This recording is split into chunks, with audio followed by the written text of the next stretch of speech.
भारत माता की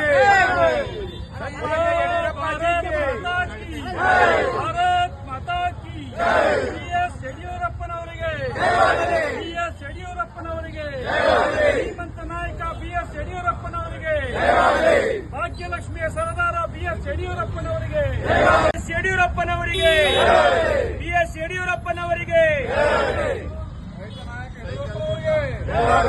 ಹೆಣ್ಣು ಮಕ್ಕಳಿಗೆ ಯಡಿಯೂರಪ್ಪ ಅವರಿಗೆ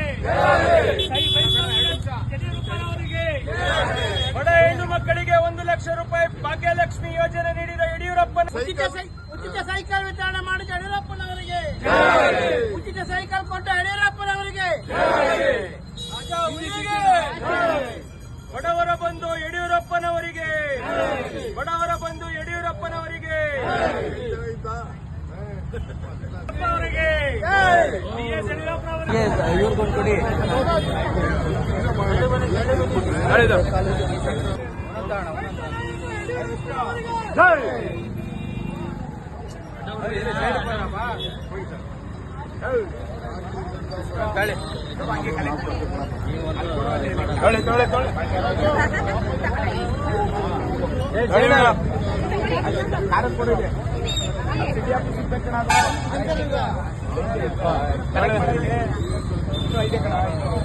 ಮನೆ ಬಿಲೇನರು ಸ್ವೀಟಾಳೆ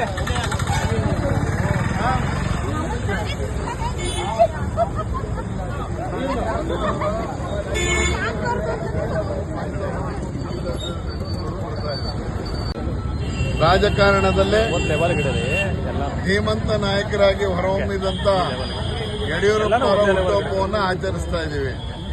ಇವತ್ತು ನಮ್ಮ ಪಾರ್ಟಿ ಅಷ್ಟೇ ಅಲ್ಲ, ಬೇರೆ ಪಕ್ಷದವರು ಯಡಿಯೂರಪ್ಪ ಗುಡುಗಿದರೆ ವಿಧಾನಸೌಧ ನಡುಗುವುದು ಅನ್ನುವಂಥ ರೀತಿಯಲ್ಲಿ ಗರ್ಜಿಸಿ ಕೆಲಸವನ್ನ ಸಾಧಿಸಿ ಮಾಡ್ತಾ ಇದ್ದಂಥದ್ದು. ಅದು ಬಗರುಕುಂ ಇರ್ಬೋದು, ಶಿವಮೊಗ್ಗದಿಂದ ಬೆಂಗಳೂರಿಗೆ ಬಂದಂಥ ಪಾದಯಾತ್ರೆ ಇರ್ಬೋದು. ನಾವು ವಿಧಾನಸೌಧದಲ್ಲಿ ಗಲಾಟೆ ಮಾಡಿ ಸಾರ್ವಜನಿಕರಿಗೆ ಅನುಕೂಲವನ್ನ ಮಾಡಿಕೊಟ್ಟಂತ ನಾಯಕ ಯಾರಿದ್ರೆ ಅದು ಯಡಿಯೂರಪ್ಪನವರು ಅನ್ನೋದು ನಮ್ಮೆಲ್ಲರಿಗೂ ಗೊತ್ತಿರುವಂತ ವಿಚಾರ.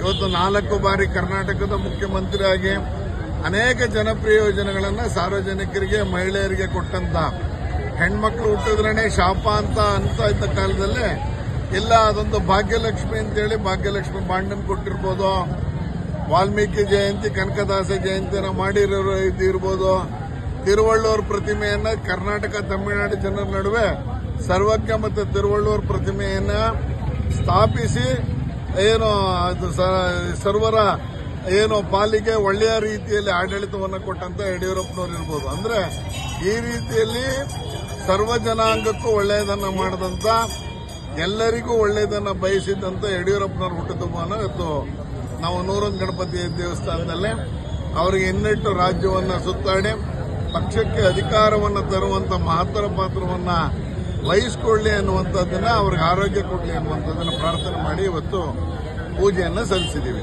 ಸರ್, ಈಗ KSIC ಉಳಿವಿಗೆ ಸಾಕಷ್ಟು ಹೋರಾಟ ನಡೀತಾ ಇದೆ, ಅದರ ಬಗ್ಗೆ ನೋಡಿ, KSICಯ ಕಳೆದ 2.5 ವರ್ಷದಿಂದ ಇಷ್ಟು ಸಿಲ್ಕ್ಗೆ ಡಿಮ್ಯಾಂಡ್ ಇರುವಂತ, ರೇಷ್ಮೆ ಸೀರೆಗಳಿಗೆ ಡಿಮ್ಯಾಂಡ್ ಇರುವಂತ ಸಂದರ್ಭದಲ್ಲೇ ಸಿಲ್ಕ್ ವಿಲೇಜರ್ನ ಆ ಜಾಗದಲ್ಲಿ ಕ್ರೀಡಾಂಗಣ ನಿರ್ಮಾಣ ಮಾಡ್ತೀನಿ ಅಂತೇಳಿ ಈಗಾಗಲೇ ನೌಕರರು ಅದರ ವಿರುದ್ಧ ತಿರುಗಿ ಬಿದ್ದಿರುವಂಥದ್ದು ನಮ್ಮೆಲ್ಲರಿಗೂ ಗೊತ್ತಿದೆ.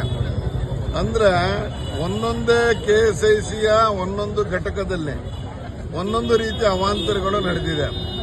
ಕಾಳಿದಾಸ ರಸ್ತೆಯಲ್ಲಿ ಇರುವಂತಹ ಅಂಗಡಿ ಮಳಿಗೆಯಲ್ಲಿ ಸುಮಾರು 11 ಲಕ್ಷಕ್ಕೂ ಎಷ್ಟು ಹಣದ ದುರುಪಯೋಗ ಆಗಿರೋದು ನಮ್ಮೆಲ್ಲರಿಗೂ ಗೊತ್ತಿದೆ. ಕಳೆದ ವರ್ಷದ ಮೈಸೂರಿನ KSIC ಫ್ಯಾಕ್ಟರಿ ಒಳಗೇನೆ ರೇಷ್ಮೆ ಸೀರೆ ತಯಾರು ಮಾಡುವಲ್ಲಿ ಆಗಿರುವಂತ ಲೋಪ ಅಂದ್ರೆ ಆ ರೇಷ್ಮೆ ಗೂಡಿನ ಗಂಜಿಯನ್ನ ಸರಿ ಮಾಡಬೇಕು, ಅದನ್ನು ತೆಳ್ಳಗೆ ಮಾಡಬೇಕು.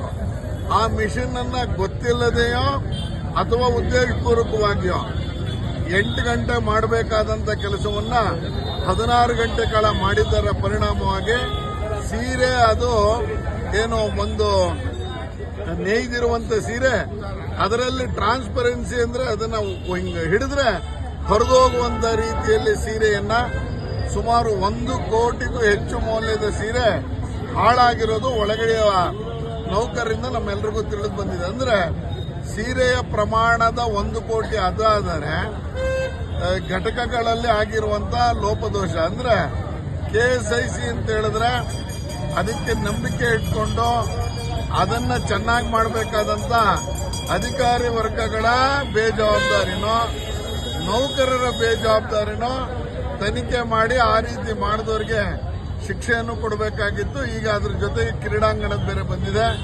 ಸನ್ಮಾನ್ಯ ಆರ್ ಅಶೋಕ್ ಅವರು ಈಗ ನರಸೀಪುರಕ್ಕೆ ಹೋಗ್ತಾ ಇದ್ದಾರೆ. ಅವ್ರ ಜೊತೆ ಹೋಗಿ ನಾವು ಪ್ರತಿಭಟನೆಯಲ್ಲಿ ಪಾಲ್ಗೊಳ್ತೀವಿ. KSICನ ಉಳಿಸಬೇಕು. ಮಹಾರಾಜರು ಕಟ್ಟಿದಂತ KSICಯ ಅದನ್ನ ಮೂಲ ಸ್ವರೂಪವನ್ನು ಉಳಿಸಿಕೊಂಡು ಒಳ್ಳೆ ರೀತಿಯಲ್ಲಿ ಮಾಡಬೇಕು. ಈಗ ಬೆಳ್ಳಿ ರೇಟು ಜಾಸ್ತಿ ಆಗಿದೆ, ಹಾಗಾಗಿ ರೇಷ್ಮೆ ಸೀರೆ ಕಡಿಮೆ ಅಂತ ಆ ಥರ ಅಲ್ಲ. ರೇಷ್ಮೆ ಸೀರೆ ಎಷ್ಟೇ ದುಡ್ಡಿದ್ರು ಒಮ್ಮೆ ಮದುವೆ ಮಾಡೋರು ಮನೆ ಮಂದಿಗೆಲ್ಲ ಕೊಡಿಸುವಂತ ರೀತಿಯಲ್ಲಿ ಮಾಡ್ತಾ ಇದ್ದಾರೆ. ಅದಕ್ಕೆ ಬೇಕಾದಂತ ರೀತಿಯಲ್ಲಿ ಎಲ್ಲಿ ಡಿಮ್ಯಾಂಡ್ ಇದೆಯೋ ಸಪ್ಲೈ ಇಲ್ಲ, ಸಪ್ಲೈಯನ್ನು ಸರಿ ಮಾಡಬೇಕು ಅನ್ನೋ ಮನವಿಯನ್ನು ಈ ಸಂದರ್ಭದಲ್ಲಿ ಮಾಡ್ಕೊತಾ ಇದ್ದಾರೆ. ಮೈಸೂರು ವಿಳ್ಯದೆಲೆ ವಿಚಾರವನ್ನ ಮೋದಿ ಅವರು ತೋಟದಲ್ಲಿ ವಿಳ್ಯದೆಲೆ ಬೆಳೀತಾ ಇದ್ದಂತ ಜಮೀನುಗಳನ್ನ ಸರ್ಕಾರ ತೆಗೆದುಕೊಂಡು 40 ವರ್ಷ ಆದಮೇಲೆ ಈಗ ಅದೇ ವಿಳ್ಯದೆಲೆ ಬೆಳೆಗಾರರಿಗೆ 5 ಗುಂಟೆ ಜಮೀನನ್ನ ಕೊಡಬೇಕು ಅನ್ನುವಂಥದ್ದನ್ನ ಮುಖ್ಯಮಂತ್ರಿಗಳ ನೇತೃತ್ವದಲ್ಲಿ ನಾವು ವಿತರಣೆಯನ್ನ ಮಾಡಿದ್ವಿ. ಆದ್ರೆ ಇವತ್ತಿನವರೆಗೂ ನಾವು ಬೌಂಡ್ರಿ ಗುರ್ಸಕ್ಕಾಗಿಲ್ಲ. ನರೇಂದ್ರ ಮೋದಿ ಅವರು ಇದ್ರ ಬಗ್ಗೆ ಗಮನ ಸೆಳೆದಿದ್ರೆ ರಾಜ್ಯ ಸರ್ಕಾರದ ಅಧಿಕಾರಿಗಳೇನು ಇನ್ನೂ ಗಡಿಯನ್ನು ಗುರುತಿಸಿಲ್ಲ. ಅವ್ರು 83 ಜನಕ್ಕೆ ಇವತ್ತಿನವರೆಗೂ ಕೊಟ್ಟಿಲ್ಲ. ಇನ್ನೂ 1 ಜನ ಅರ್ಜಿ ಹಾಕೊಳ್ಳೋರಿದ್ದಾರೆ, ಕೊಡಿ, ನೀವು ಎಲ್ರಿಗೂ ಕೊಡಿ. ಆದರೆ 245 ಜನಕ್ಕೆ ಕೊಡಬೇಕಾಗಿದ್ರಲ್ಲಿ 83 ಜನಕ್ಕೆ ಕೊಟ್ಟಿದ್ರು, ಇನ್ನೂ ಗಡಿಯನ್ನ ಗುರುತಿಸಿಲ್ಲ. ಆದರೆ ನರೇಂದ್ರ ಮೋದಿ ಅವರು ನಂಜನಗೂಡಿನ ರಸಬಾಳೆ ಮತ್ತೆ ನಮ್ಮ ವಿಳ್ಯದೆಲೆ ಬಗ್ಗೆ ಹೊಗಳಿದ್ದಾರೆ. ಹಾಗಾಗಿ ನಾನು ಹೇಳ್ತಾ ಇದ್ದಿದ್ದು, ಪ್ರವಾಸಿಗರು ಮೋಸ ಹೋಗಬಾರ್ದು. ಏನು ಅರಮನೆ ಮುಂಭಾಗ ಇರುವಂತ ಕಾಡಾ ಕಚೇರಿಯಲ್ಲಿ ಸರ್ಕಾರಿ ಸಾಮ್ಯದ ಮಳಿಗೆಯನ್ನು ತೆಗಿಬೇಕು.